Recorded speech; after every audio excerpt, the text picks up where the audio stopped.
Welcome back, everybody. Today is Good Friday, and we just wanted to say thank you so much for journeying with us this entire Lenten season. Maybe some of you just popped in and out. Some of you maybe watched all of our videos or listened to them on the podcast app. We are very, very, very grateful for your comments and just the fact that you took the time to listen. Yeah. How was your lunch, up to this point? You know what? I'm grateful that we had this to kind of give us some structure to our Lent.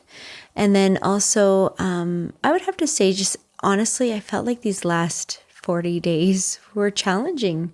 It just naturally, there was a lot of things that came up that were more difficult. And I think just trying to, like what Father Gabriel talks about, to embrace those sufferings with calmness and patience. That was kind of my big struggle. It seems like that's the theme of our life, embracing struggle with calmness. Mm-hmm. Yeah. How about you? I have really appreciated these readings of divine intimacy. Many of you know that we've often focused on St. Alphonsus, and this has been a nice break from him. It's just a different flavor. It's maybe in one sense a little shorter, so that it gave my mind a little bit more time to fix it on particular truths in just two paragraphs. Basically, I'm just looking at two paragraphs and asking, how does this apply to my life? Mm-hmm. So that's been really beneficial. I got a story for you. A number of years ago, I was speaking at a youth conference, and in between the sessions, I went out into the foyer of the gym, and there was this young high school girl leaning against the water fountain, trying to drink some water while she was crying. It seemed like it wasn't going very good for her. Mm-hmm. So I asked her what was going on. And she said that during the conference, she had this very profound experience of Jesus. She shared with me that while she was in prayer, she had this image that came to her mind that moved her. She saw herself walking towards a forest of many trees and found herself walking through the forest to the middle, where she found the forest's biggest tree. And embedded into the tree was the crucified Christ. She saw Jesus suffering upon this tree.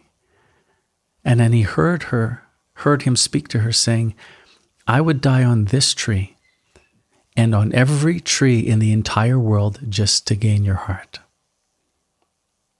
And then she looked at me and said, Ken, there's a lot of trees in the world, I said, yes, there is. Later, she said that she walked out onto the grounds and looked around. All she saw was the trees and thought, there's a lot of trees in this world.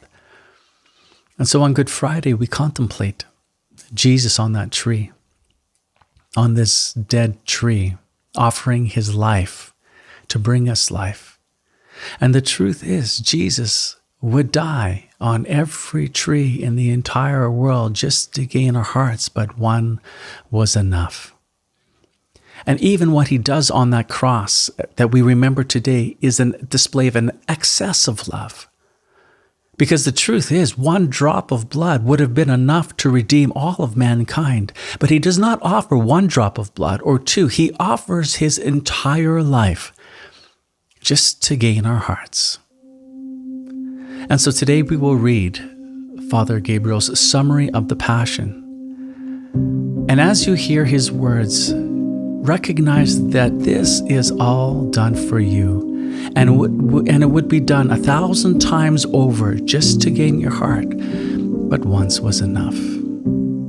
Father Gabriel writes, the agony in the garden is followed by the treacherous kiss of Judas, the arrest, the night passed in the interrogations by the high priests, and insults from the soldiers who strike Jesus, spit in his face, and blindfold him, while in the outer court Peter is denying him. At dawn, they commence anew the questionings and accusations. The going back and forth from one tribunal to another begins, from Caiaphas to Pilate, from Pilate to Herod, and back again to Pilate, followed by the horrible scourging and the crowning with thorns. Finally, clothed as a mock king, the Son of God is presented to the mob which cries out, "Away with this man, and release unto us Barabbas." For Jesus the Savior, the crowd can only shout, "Crucify him! Crucify him!" Loaded down with the wood for his torture, Jesus is led away to Calvary, where he is crucified between two thieves. These terrible physical and mental sufferings reach their climax when the Savior, in agony on the cross, utters the cry, my God, why hast thou forsaken me?" Father Gabriel concludes his meditation today on Good Friday with a beautiful prayer that we would like to share with you and invite you to pray along with us. It's linked here at the end of this video. Please join us.